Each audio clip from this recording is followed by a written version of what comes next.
Hey there guys, let's make a dramatic entrance for a change. You've poured your heart and soul into this presentation. Charts, bullet points, basically the entire topic. And what's more, you deliver it flawlessly, feeling like a total superstar or something. And then the dreaded Q&A. Crickets. Or worse, questions that leave you fumbling for answers. Been there, done that, got that awkward silence t-shirt. But I'm just gonna stop you right there. Because Q&A doesn't have to be the monster under your bed. In fact, it can be the secret weapon that takes your presentation from good to mind-blowing. Think about it. Imagine a conversation, one where you get to share your knowledge in a way that truly resonates with your audience. Now that's powerful. So my amazing Dictopians, if you're ready, let's dash the fear and turn you into a Q&A master. Let's face it, we all dread the Q&A section because we fear the unknown. And that's okay because that's one of our most basic instincts. Here's a secret weapon: anticipation.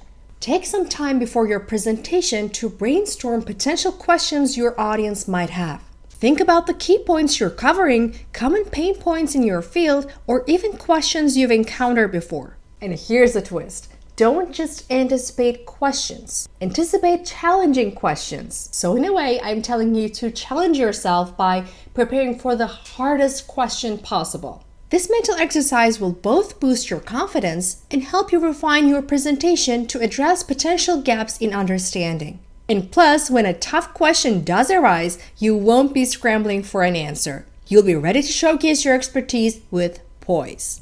Now let's talk about the actual Q&A session. The first step, active listening. This goes beyond simply waiting for someone to finish speaking.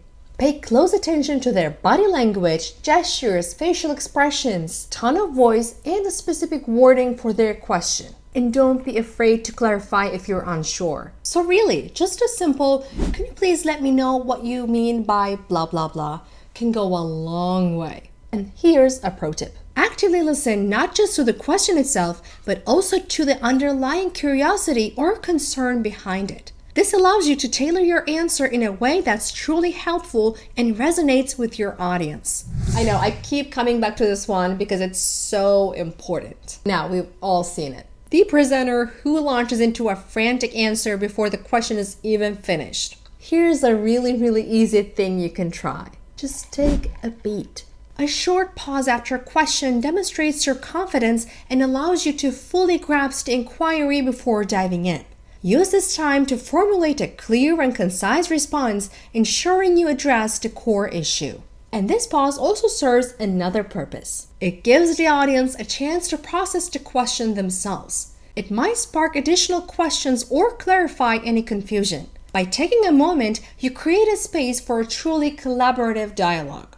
Now let's talk about those unexpected moments. And sometimes, just sometimes, audience questions might take a left turn, delving into topics that are totally outside your presentation.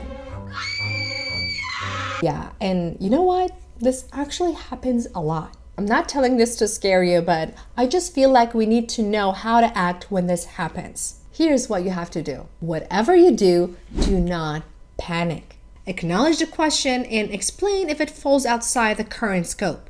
Okay guys, we all need to come to terms with one thing. We're not walking encyclopedias, so there's no way we can know everything. So yes, if you don't know the answer to the question, you're still a cool person. It doesn't make you illiterate or something else. This is normal. And when this should happen, use this as an opportunity. Briefly mention a resource, website, or further reading material that could be helpful. This not only demonstrates your breadth of knowledge, but also shows the audience you care about their specific needs. And finally, let's talk about wrapping up the Q&A session. Don't just let it fizzle out. Briefly summarize the key takeaways from the questions and answers. This reinforces important points and ensures everyone is on the same page. And here's a final pro tip for you. End on a high note. Thank your audience for their participation and questions. This shows your appreciation and creates a positive closing impression. So remember, Q&A is really your time to shine. By anticipating, actively listening, pausing for effect, and going beyond the obvious, you can transform Q&A from a dreaded hurdle to a dynamic and engaging conversation. So go forth and conquer those questions. Now it's your time to get out there and leave your audience feeling empowered and informed. Thank you so much, guys, for tuning in. And if you have any questions about this topic, please leave them in the comments down below. Until next time.